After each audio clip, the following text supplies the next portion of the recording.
Bienvenidos a un nuevo episodio de Eterno Podcast. A continuación los dejo con la entrevista que le realicé a la maestra Loida Castro, docente en el Instituto de Estudios Superiores Atkinson de Hermosillo, Sonora. En esta ocasión tuve la oportunidad de platicar sobre sus vivencias como hija de pastor, así como la inteligencia emocional desde la psicología y la Biblia. Una entrevista que no se pueden perder. Bienvenidos. Bienvenida, maestra Loida. Qué Muchas gusto gracias. tener la oportunidad de poder platicar en este episodio de Eterno Podcast. Bienvenida, me gustaría que iniciáramos esta charla, que estoy seguro que se va a hacer muy interesante, y antes de dar la oportunidad que se presente y comente un poquito más de usted, me gustaría que las personas que están viendo este video nos ayudaran comentando ahí abajo qué les está pareciendo esta entrevista, y de esta manera pues hacemos un poquito más de retroalimentación este contenido. Así es que bienvenida, profesora. Ayúdenos presentándose, a qué se dedica y de esta manera pues las personas puedan conocer más lo que hace y lo que es. Muchísimas gracias. Creo que es un gran privilegio que de pronto lo consideren a uno para este tipo de trabajos. De alguna manera dice que pues han visto nuestra vida y consideran que hay algo que podemos decir o podemos aportar. Así es que muchas gracias por la distinción.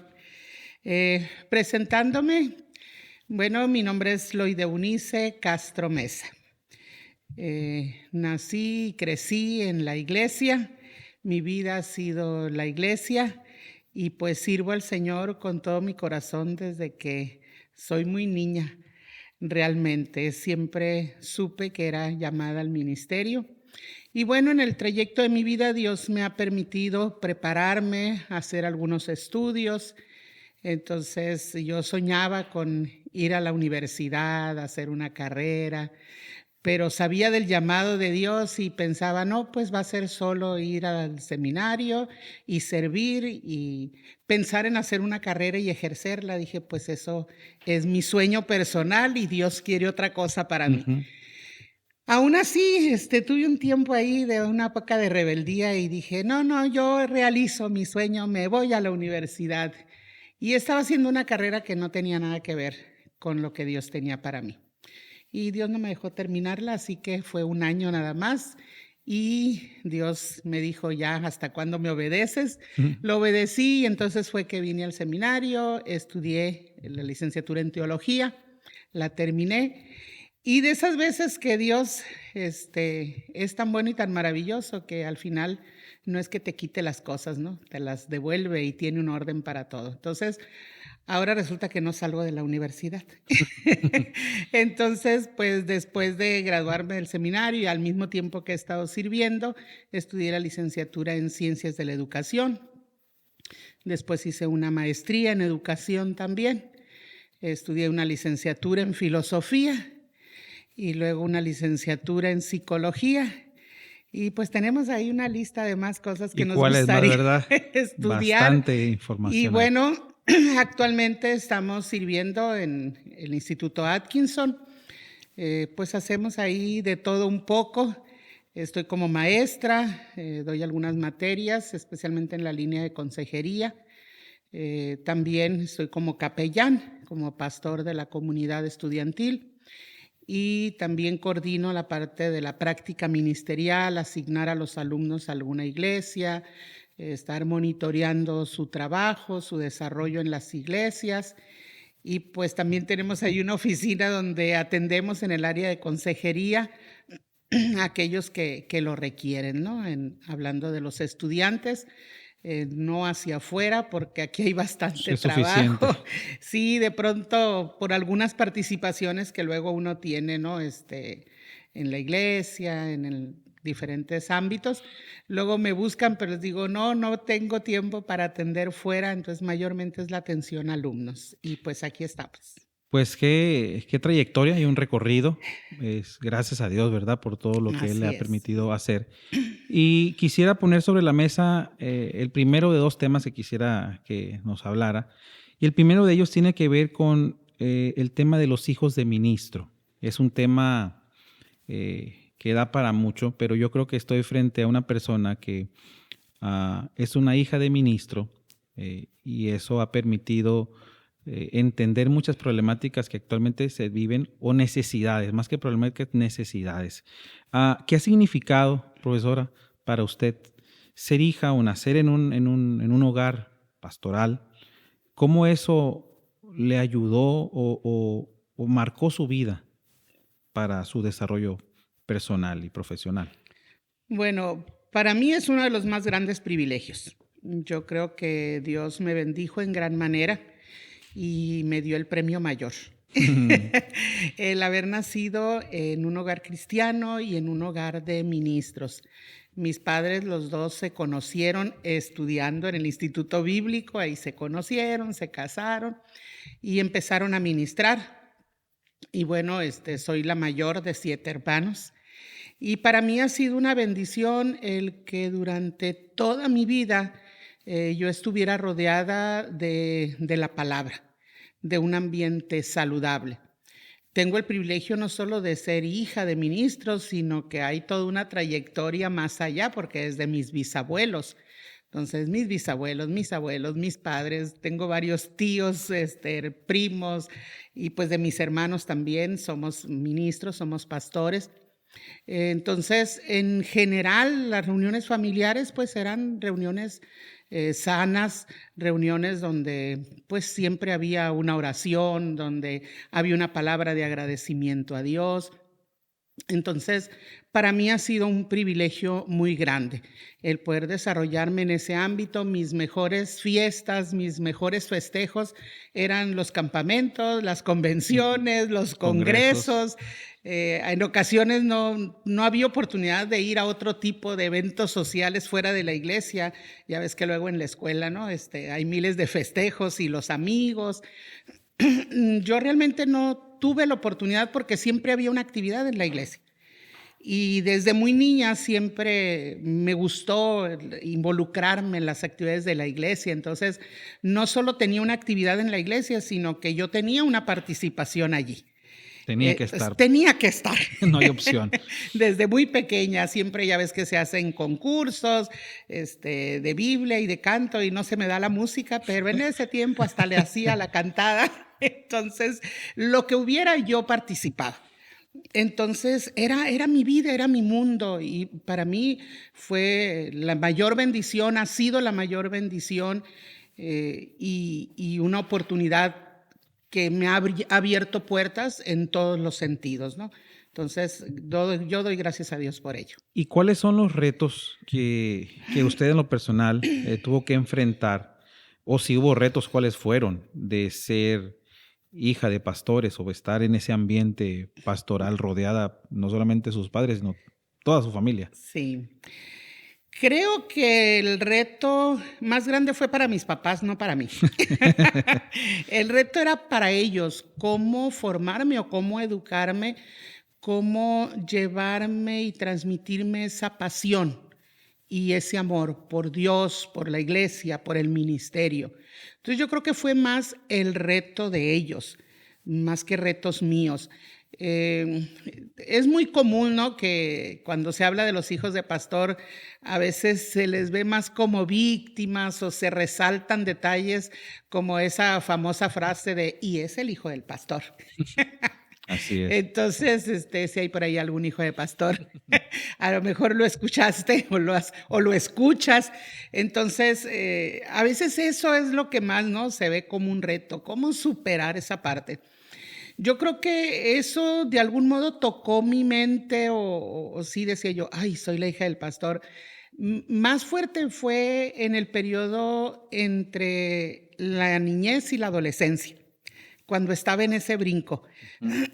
Era cuando sí de pronto decía yo, ay, pero soy la hija del pastor. En mi tiempo solo había departamento de niños y luego de jóvenes, no había de adolescentes. Entonces tú sabes que la adolescencia acarrea ahí una serie de confusiones. Un día estaban con los niños y el día siguiente con los jóvenes. Sí, entonces era un brinco así de pronto y luego dónde marcar pues que ya no eres niño, que ya eres joven. Entonces, y luego variaba, ¿no? De una persona a otra esto varía, no todos maduran con la misma rapidez.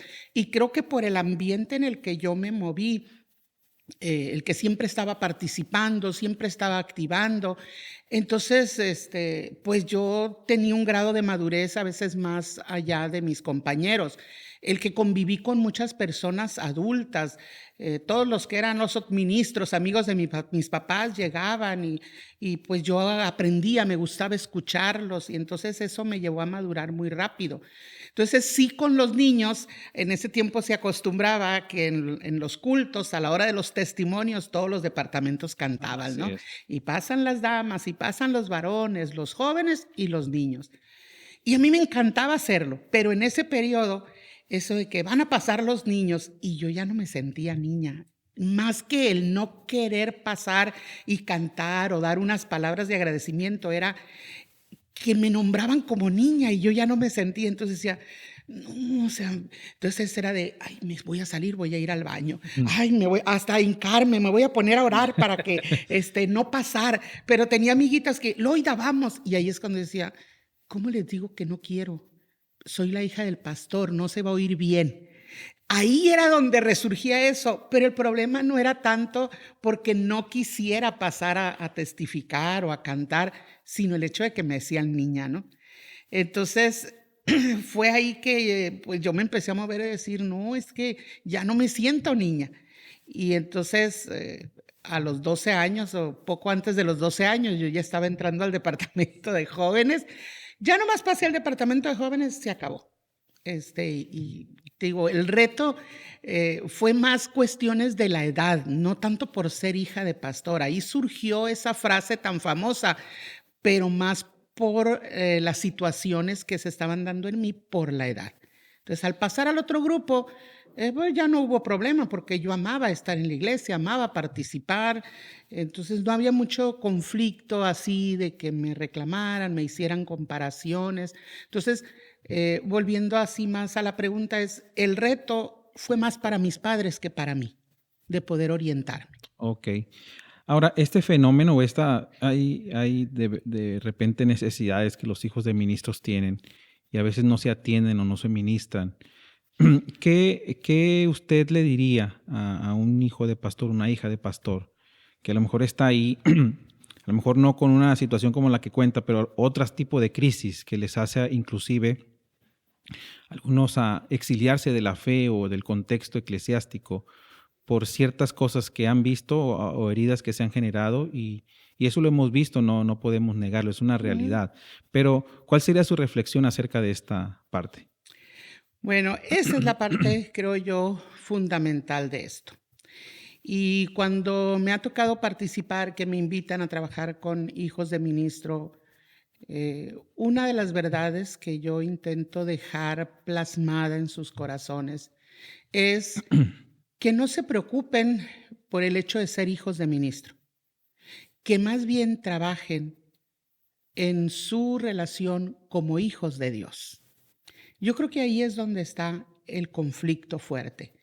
Cuando se educa a los hijos como hijos de ministro, se dan todas estas frustraciones, se da todo este sentimiento de víctima, se dan todas estas heridas, se dan todas estas amarguras. Porque la vida no es perfecta y ni siquiera en la iglesia. Y entonces, sí, a veces hay decisiones administrativas que no nos benefician.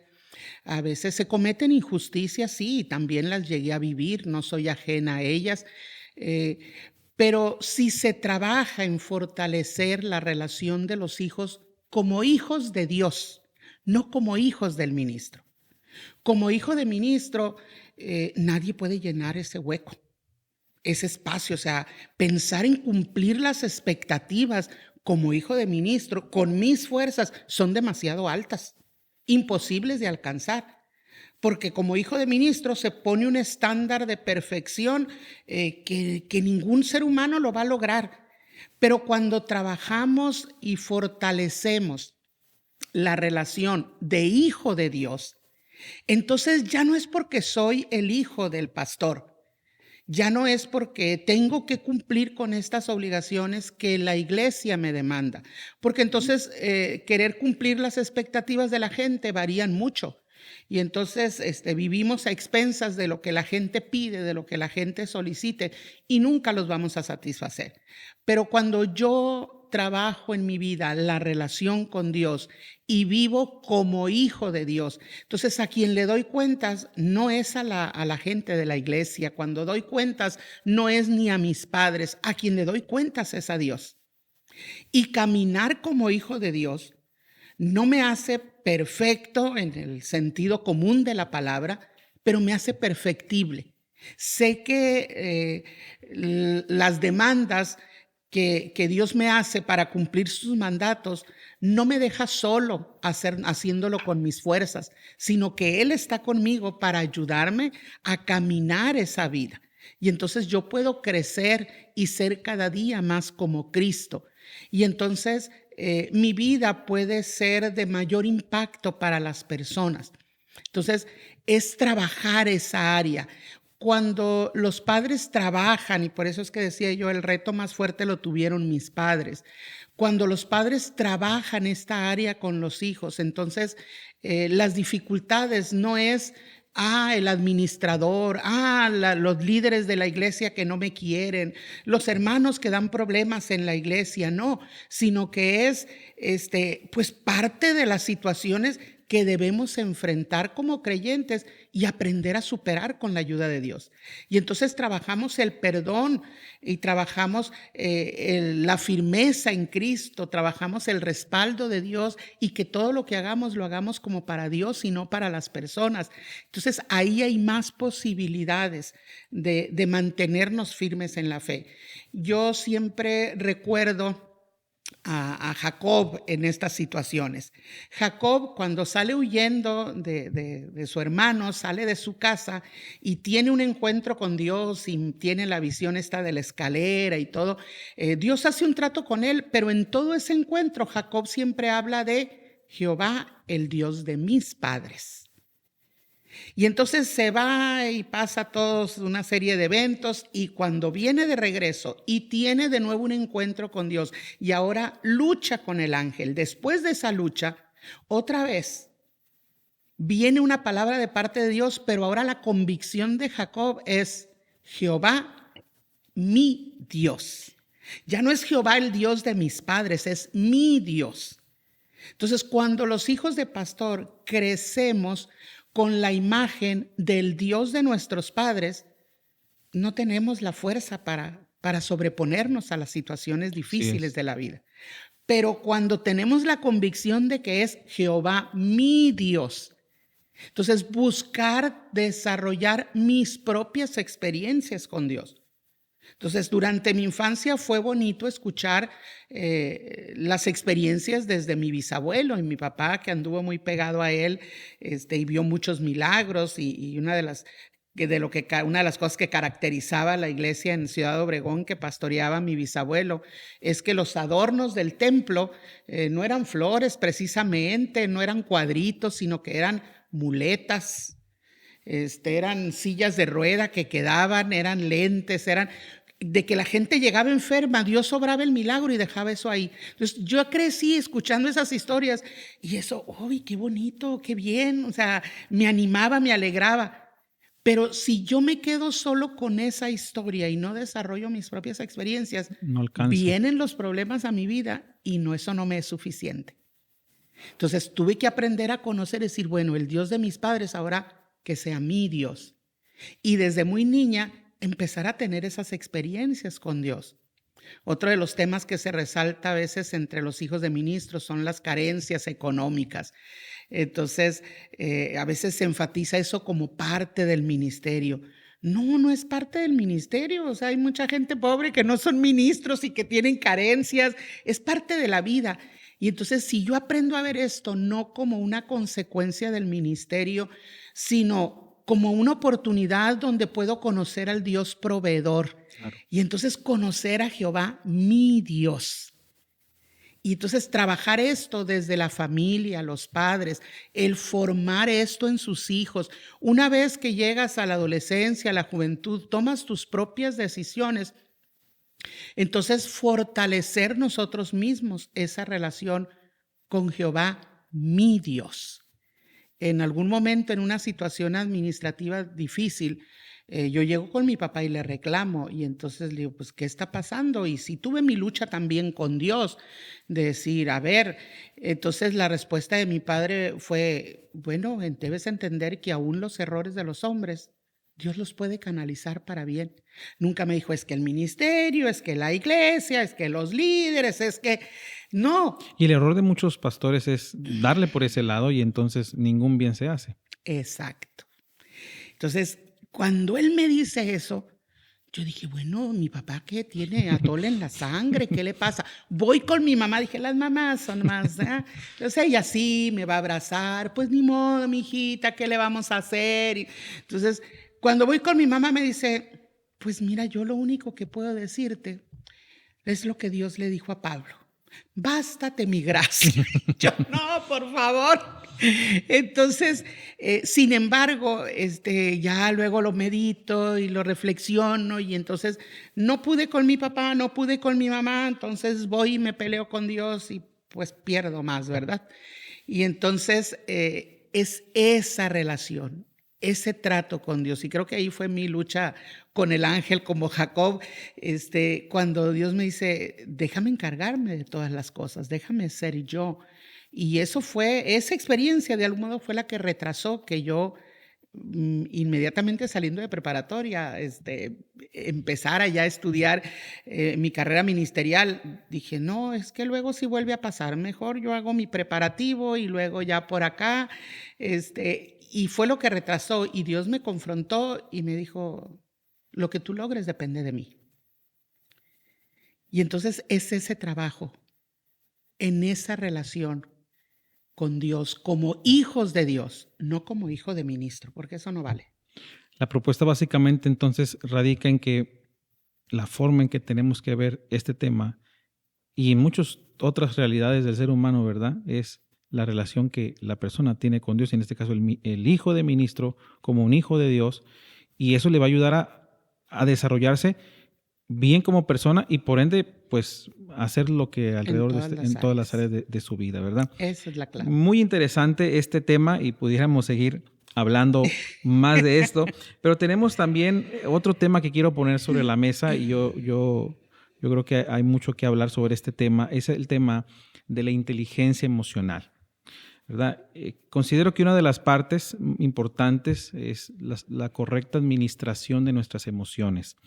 Y me gustaría que se adentrara a este tema que también es una herramienta muy útil para poder desarrollarnos saludablemente con nuestra relación con uno mismo, con Dios y con las personas. Así es que adelante con este tema de la inteligencia emocional. ¿Por dónde quiere empezar? ¿Por dónde le entramos?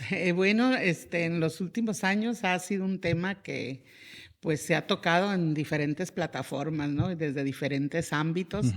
Y pues me ha tocado estar ahí. Ya desde antes manejaba este tema, pero creo que de la pandemia para acá no lo he soltado. Y casi todas las invitaciones que he tenido han sido en relación a este tema o alguno de los aspectos, ¿no? de este tema. Sí, un tema fundamental para la vida diaria, un tema que debemos de detenernos, examinarlo y debemos buscar integrarlo a nuestra vida. Muchas veces se nos hace más cómodo, creo yo que es más por comodidad y justificación. Damos por hecho de que nuestra forma de ser es así porque la heredamos. Pues yo soy así y como que no hay nada que hacer. Entonces, pues mira, mi papá, mi mamá, mis abuelos, así eran. Se ve como una condena. Y yo heredé, sí. Ya, o sea, vengo con ese sello, esa maldición, podemos verlo tanto en lo positivo como en lo negativo, pero es una manera de justificar y decir, pues es que así somos en mi familia, ¿no? Y hasta decimos el apellido, y es que todos los de este apellido así somos, ¿sí? Y lo aceptamos.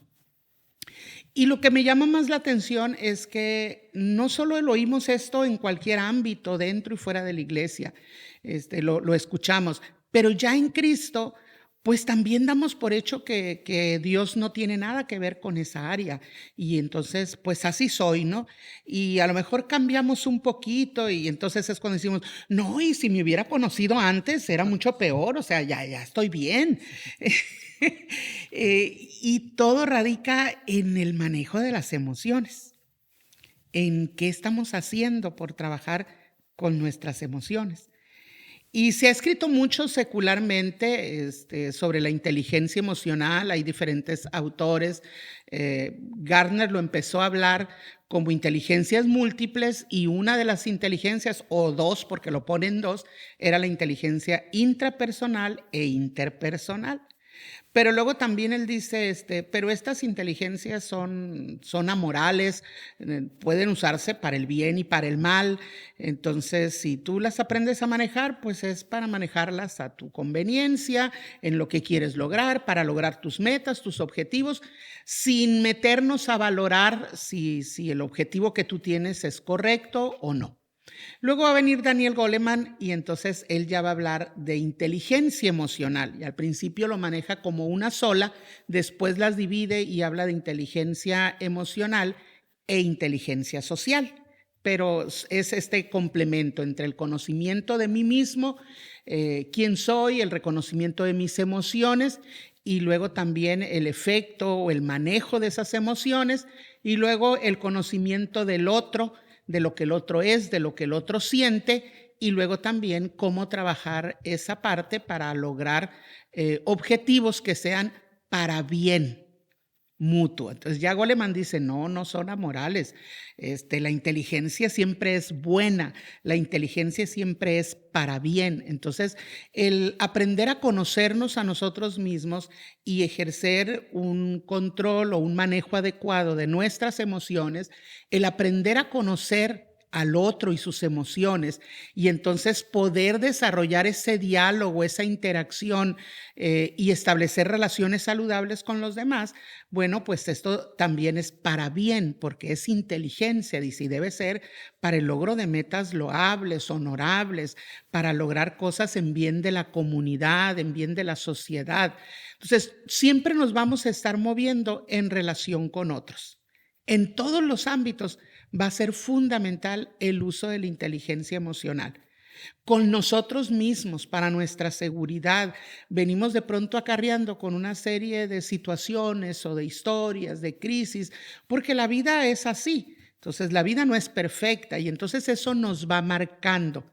Ahora, ¿qué hacemos nosotros con esas heridas, con esas marcas? ¿Qué hacemos nosotros con toda esa historia? ¿Cómo la vivimos de manera personal y cómo interactuamos? Entonces, la inteligencia emocional nos va a guiar o nos va a dar elementos que nos ayuden a tener una mejor relación con nosotros mismos y con quienes nos rodean. Y esto, pues, lo vamos a usar en nuestro trabajo, en los ámbitos educativos, familiares, con todas las personas que nosotros nos relacionemos. Entonces, es fundamental el desarrollo de esta inteligencia emocional. Dentro de los círculos cristianos en ocasiones se trata de ver las emociones y los sentimientos como algo que tratamos de ignorarlos o que no, aquí no hay emociones, que de otra manera no seas... ¿Cómo ve este pensamiento? Necesitamos de alguna manera replantear qué queremos decir y cómo la Biblia también nos marca una pauta, no es que se estén solamente refiriendo a teóricos seculares, sino que en realidad es la Biblia la que pone la primer piedra sobre esta temática. Definitivamente. Y por eso es que decía, lo que más me preocupa no es que fuera de la iglesia o fuera del cristianismo la gente diga, así soy y se acabó. Me preocupa cuando lo escuchamos dentro del cuerpo de Cristo, dentro de los cristianos. Yo equiparo la inteligencia emocional, la equiparo con la vida en el espíritu y la manifestación del fruto del espíritu. Okay. Yo creo que ahí está la clave. A ver, háblenos un poquito más. Me interesa.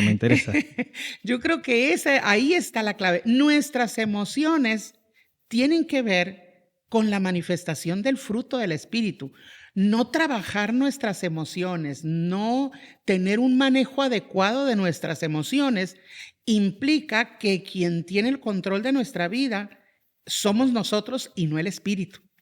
Significa que quien dirige nuestra vida somos nosotros y no el espíritu. Entonces, no estar viviendo la vida en el espíritu es carecer de inteligencia emocional.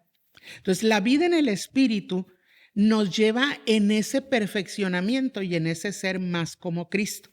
El fruto del espíritu es la manifestación de esa vida del espíritu. Y lo que nosotros tenemos ahí es todo ese manejo de las emociones: amor, gozo, paz, paciencia, benignidad, bondad, fe, mansedumbre, templanza. Todas estas características del fruto del Espíritu hablan de una buena relación con nosotros mismos, de una buena relación con nuestro prójimo y de una buena relación con Dios. Entonces, a través de esto nosotros vamos a manifestar cómo puedo tener buenas relaciones interpersonales si el fruto del Espíritu no está en mí. O sea, no voy a ser paciente, no voy a ser tolerante, no voy a ser bondadoso, voy a juzgar inmediatamente, voy a querer las cosas a mi manera, desde mi punto de vista, no voy a tener amor por las personas. Entonces, si no está el fruto del Espíritu en mi vida, entonces me lleno de temores, de angustias, de preocupaciones, me bloqueo, no sé qué hacer ante ciertas situaciones porque estoy dependiendo de mí mismo y queriendo hacer las cosas en mis fuerzas. Cuando yo crezco en el Espíritu, entonces el gozo del Señor está en mí, el amor, que es la base, y de hecho en la inteligencia emocional va a ser fundamental el amor de Dios, el amor en nuestra vida, para poder entonces tener esa paciencia y comprender al prójimo. Entonces la inteligencia emocional habla de la empatía. La inteligencia emocional habla de buenas relaciones interpersonales, pero yo no puedo ser empático ni tener buenas relaciones interpersonales si no tengo amor. Y el amor de Dios es el único que me va a dar a mí la capacidad para soportar a las personas que a veces son difíciles de soportar. El amor de Dios en mi vida es el que me va a dar la fuerza a mí para poder mirar a mi prójimo, sus necesidades, considerar qué es lo que está pasando, qué emociones tiene, qué problemáticas tiene, y entonces poder ser tolerante con él, poder buscar arreglos, negociaciones. Necesito el amor. Y entonces igual en mi propia vida, para poder desarrollarme, para poder crecer, para poder ser disciplinado, para poder vencer mis propias limitaciones, mis temores, mi ansiedad, yo necesito esa conexión con Dios. Entonces, me lleno de ansiedad cuando yo quiero controlar la vida, cuando yo quiero hacerlo en mis fuerzas, cuando veo todos mis recursos y veo que no son suficientes. Y entonces desarrollo ansiedades hasta de cosas que ni son reales, pero solo estar pensando, imaginándome. Entonces, la fe es precisamente decir: Señor, hasta aquí llego yo y de aquí en adelante sigues tú. Entonces, la inteligencia emocional golpea fuertemente esa área que tiene que ver con la vida en el Espíritu, con la manifestación del fruto del Espíritu, porque la inteligencia emocional tiene que ver con el carácter, lo mismo que el fruto del Espíritu. Uh-huh. Entonces, tiene un enfoque muy fuerte en la formación y el desarrollo del carácter.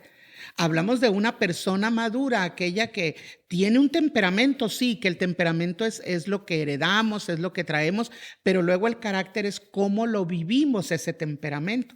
Por eso tenemos dos personas con el mismo temperamento, pero luego su contexto, sus experiencias, la forma de enfrentar la vida, entonces va a tomar ese temperamento y lo va a moldear y lo va a vivir de acuerdo a sus experiencias, y entonces tenemos lo que es la personalidad, la forma de ser. Y el creyente, su forma de ser debe ser como Cristo. Así es. Entonces, sin importar el temperamento que tenemos. Porque luego ahí muchos se escudan, ¿verdad? Sí. Y entonces, ¿qué es mi carácter y mi temperamento? Y ahí Dios no tiene nada que ver. No, Dios así me hizo. No, Dios no me hizo. Dios me dio el temperamento, sí, pero luego el carácter es cómo lo interpreto y cómo lo vivo en la vida diaria. Entonces, ¿qué tanto le dejo a Dios intervenir para que entonces mi personalidad, mi forma de ser, de vivir, de relacionarme, sea la de Cristo? Y entonces esa forma de ser es donde ya pongo en evidencia esa inteligencia emocional. Y esa inteligencia emocional pues me habla del autoconocimiento, el conocerme a mí misma, conocer mis emociones, lo que estoy viviendo y cómo usarlo de la mejor manera para mi bienestar y de quienes me rodean. Esa inteligencia emocional me habla también de la automotivación, que ya me conozco, ya entiendo las circunstancias, cómo me motivo, me desafío para lograr metas, para ser perseverante, para avanzar. Tiene que ver con el autocontrol, el poder decir, esto me conviene, esto no me conviene, pues esto se ve agradable y ahorita tengo muchas ganas de meterle un golpe a esta persona que me ofendió, pero no es lo adecuado, me detengo. Entonces, el autocontrol y luego lo que ya mencionaba, la empatía y las relaciones interpersonales. Entonces, perdón, un termómetro que va a marcarnos la vida del espíritu y el fruto del espíritu es la correcta administración de nuestras emociones. Porque de repente, si hiciéramos un análisis general, a veces pensamos que la vida del espíritu y el fruto del espíritu tiene que ver con cosas espirituales, cosas de la iglesia, lo que venimos a hacer en la iglesia, y separamos, ¿verdad?, la vida cotidiana, que es donde nos desenvolvemos, donde aplicamos todo lo que... Pero ahí es donde debemos vivir nuestra vida cristiana. Es en la vida cotidiana donde se vive nuestra espiritualidad. Es en la vida diaria donde yo manifiesto la presencia de Cristo en mi vida. Y entonces el manejo de emociones es fundamental. Entonces el conocernos a nosotros mismos, saber quién soy y cómo soy, pero no desde mi perspectiva de mi historia familiar.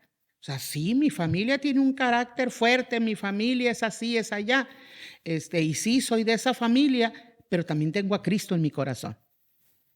Y no tengo que seguir repitiendo esos patrones. Así es. Y entonces, sí, como humano, eso me caracteriza, pero luego mi identidad va más allá de lo humano. Mi identidad viene dada por Dios, por creación de Dios. Entonces, Dios me creó a su imagen y semejanza. El pecado es el que viene y trastoca, y entonces ahora digo, pues es que los castros somos así. ¿Sí? Pero luego también mi identidad no es solo por creación, sino que también mi identidad ahora es reafirmada por redención. Y entonces Efesios 2:10 dice, somos hechura suya, creados en Cristo Jesús para buenas obras, las cuales Dios preparó desde antes, desde mucho antes. Entonces, sí, por creación, así Dios me dio esta identidad. El pecado la trastocó, pero ahora en Cristo, entonces sí, soy redimida y entonces mi temperamento tiene que moldearse de acuerdo ahora, yo soy un hijo de Dios.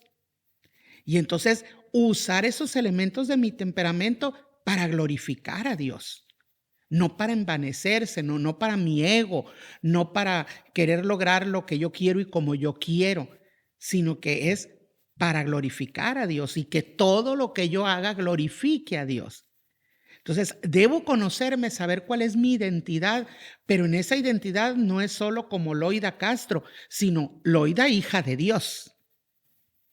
Y entonces fortalecer mi identidad para vivir la vida de Cristo.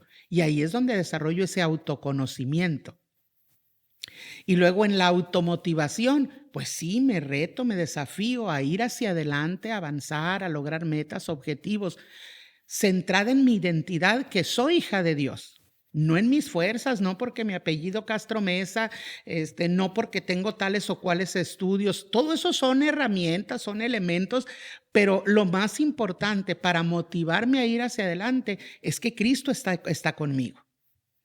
Y entonces es en su nombre y para su gloria que yo hago todas las cosas. Y en lugar de dejarme vencer circunstancias difíciles, como hablaba hace rato en relación a los hijos de pastor, y cualquier persona vive momentos difíciles que humanamente nos rebasa. Pero ¿qué es lo que nos va a hacer levantarnos? El saber que no estamos solos.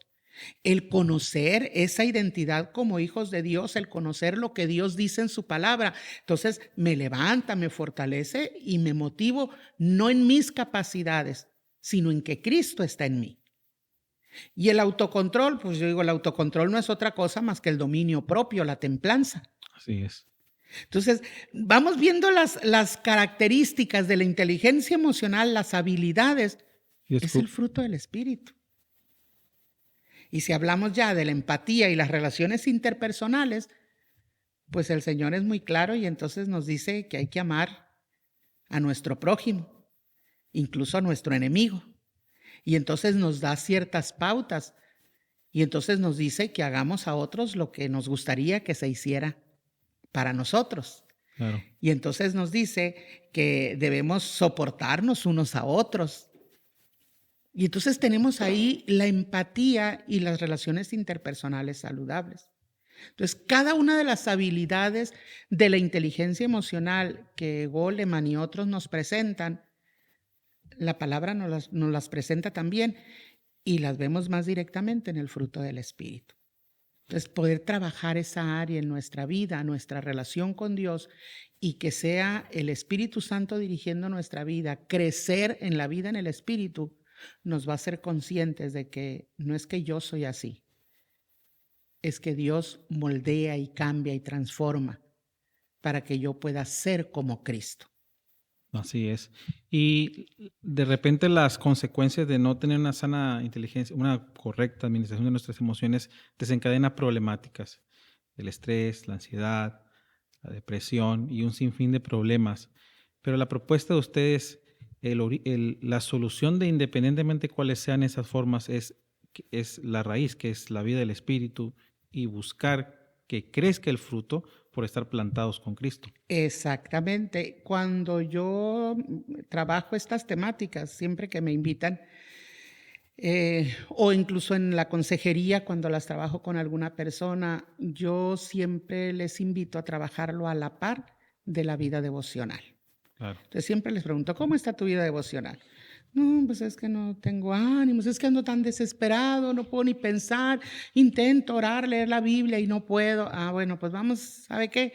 Que aquí es donde está el problema. Entonces vamos a empezar a trabajar la vida devocional. Y queremos solucionar las consecuencias cuando... Sí.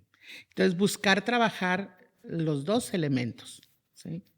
Y entonces ir trabajando y en la actualidad, y más lo hemos visto de la pandemia para acá, un incremento muy fuerte en este desequilibrio emocional. Las personas cada vez tienen menos herramientas para enfrentarse a las crisis, a las situaciones. Hay una mentalidad de que el sufrimiento es malo, el sufrimiento es negativo, y entonces a las nuevas generaciones no se les está enseñando a enfrentar las dificultades. Se les busca solucionar todo, siempre lo más fácil, lo más cómodo, que no sufra, que no padezca, que no se preocupe, y no nos damos cuenta que lo único que estamos haciendo es limitarlos en el desarrollo de herramientas para el manejo de sus emociones. Entonces, el sufrimiento y las adversidades tienen una razón de ser. Y no es malo estar triste, no es malo tener miedo. El problema es cuando no tenemos la inteligencia y esa tristeza nos lleva a consumirnos. No tenemos la inteligencia y ese miedo nos paraliza y no sabemos qué hacer. Entonces, el miedo es para protección, ponte alerta, hay un peligro, revisa, ¿es un peligro real? Pues entonces escapa, busca ayuda, busca apoyo, protégete. ¿No es real? Pues entonces hay que eliminarlo. Entonces trabajar en eliminar ese temor que no es real. Así es. Entonces no es malo tener miedo. El problema es lo que hacemos o lo que dejamos que el miedo haga en nosotros. Si nosotros no controlamos las emociones nos van a controlar a nosotros. Y ahí es donde entonces se viene todo ese desbalance. Así es. Muy interesante y pudiéramos seguir extendiéndonos un poco más, pero el episodio continúa. En la última parte a cada invitado, en esta segunda temporada, estamos preguntándole, además de Jesús y la Biblia, 2 libros que han influido y le han ayudado a su desarrollo. y dos personas, dos líderes que han sido de inspiración para usted.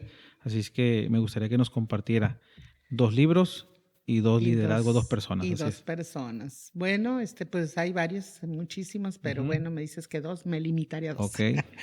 Ok, de los libros hablaría, uno de ellos es El precio de la gracia de Bonhoeffer. Así es. Para mí es un reto muy grande esa confrontación, cómo estamos viviendo nuestra vida cristiana y qué tanto valoramos la obra de Cristo en nuestra vida. Y yo creo que a veces nos acostumbramos, a lo mejor nosotros no tenemos una imagen por ahí, pero venimos tanto a la iglesia y hacemos tanto y vamos y venimos, que se vuelve una rutina en nosotros y entonces a veces se nos olvida el costo tan alto de esta salvación, ¿no? Entonces ese libro a mí me reta mucho en ese sentido, a mantenerme alerta, consciente y darme cuenta del valor tan grande y cuidarlo, no perderlo de vista. El otro libro también que para mí ha sido muy valioso es el libro La paradoja de Hunter, que este libro se enfoca en el tema del liderazgo y aunque no es un libro propiamente cristiano, pero pareciera que sí lo fuera, y obviamente fundamenta el liderazgo en el amor y el servicio a los demás. Okay. Que es lo que la Biblia nos dice también, ¿no? Es un libro más cristiano que otros libros cristianos, parece. Sí. Muy Entonces, bien. esos dos libros.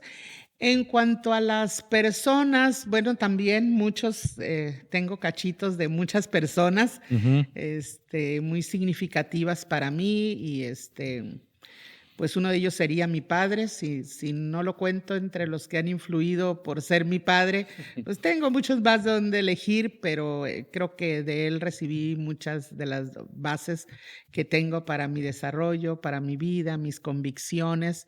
Él fue determinante, ¿no? En eso. Pero sí he de mencionar dos aparte de él. Bueno, estaría el doctor Cornelio Castelo, quien fue mi jefe por 10 años. Y moldeó muchas áreas de mi vida que yo no me atrevía. Hace unos días me echaron un piropo ahí sobre mi actitud en un aspecto del trabajo. Entonces dije, ese se lo debo a mi manager, porque yo era bastante miedosa para algunas cosas y él me aventó a hacer cosas que yo nunca había hecho. Entonces el doctor Cornelio Castelo, muchísimo. Otra persona que también fue muy importante en mi vida y que admiro muchísimo al día de hoy también y que en este inicio mío en las áreas que llaman mi atención pues me modeló y me impulsó fue también el pastor Héctor Galindo. Entonces, siempre yo tenía cuando ya me decidí, dije estas áreas de educación, psicología, en el ministerio, cómo usarlas y no me sabía por dónde irme. Y él también se ha movido ahí también en esas dos líneas. Y al principio me aventé en el área educativa y pues he estado como maestra por muchísimos años. Pero el área de la consejería también ha sido una de las áreas que me ha llamado mucho la atención y creo que esas dos líneas, el amor por esas dos líneas me viene de este señorón Héctor Galindo, ¿no? Y pues muchos más. Claro que sí. Pero ellos dos. Maestra Loida, qué deliciosa conversación hemos tenido y yo estoy seguro que va a ser de mucho beneficio a quienes estén viendo este video.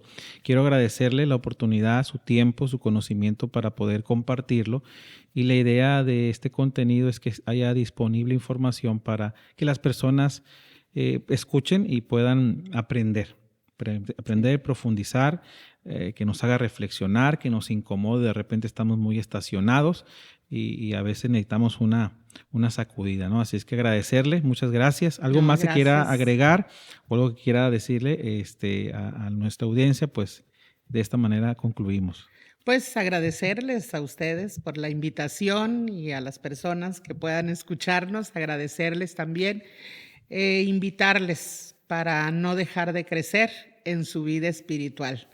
Dios nos trajo a este mundo y nos trajo con un propósito. Vivimos por Él y vivimos para Él. Todo lo que somos, hacemos y pensamos debe ser para Él. Y si no está siendo así, necesitamos trabajar esas áreas. Dios les bendiga y muchas gracias. Muchas gracias. Hasta luego. Hasta luego.